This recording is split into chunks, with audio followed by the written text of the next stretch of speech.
A remarkable rescue in Brockport over the weekend when a senior from Holley High School jumped in to help save a man's life. As we previously reported, the man experienced a medical emergency outside her workplace.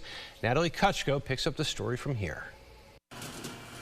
Leah Walker began her shift at the Subway shop in Brockport Sunday, just as she always does. I'm sticking some bread in the oven. I just put the last pan in, and I was turning around, shutting the door, and I kind of saw it, and it was a loud crash. And so I have my phone in my pocket to print out labels in the morning. That's when she called 911. A car had crashed into one of the support beams right in front of the store. Inside, the driver, a man in his 60s, was barely breathing. Leah, with the help of a few customers and coworkers, jumped into action.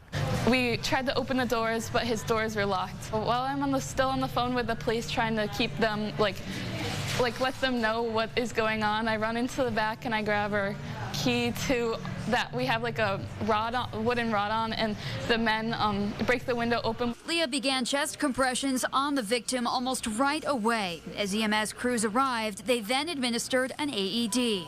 Leah was CPR certified just last year, learning the techniques from one of her coaches who offered the class.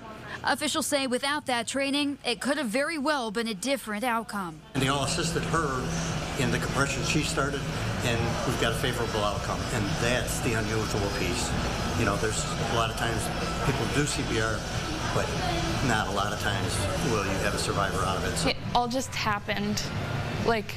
There's nothing if I would have sat and thought about it, you might freeze. So Leah says she is grateful she was able to help save the man's life and encourages everyone to learn CPR, as you never know when you may need to use it. It's brought everybody together, but they're not here to mourn him. They're here to celebrate him still living, which is awesome to be a part of. Really, truly amazing. Now, Leah she's about to graduate. She just had her last day of high school just the other day. So this is all still a bit overwhelming. And as it turns out, the story comes full circle. She is a multi-varsity athlete, plays softball. The man whose life she saved has actually umpired a few of her games. She said she didn't put the connection together until she remembered those encounters from her games. Spoke with the man's sister today, who says he is making a recovery at the hospital. Doing okay, is stabilized. They're working to learn more at this point.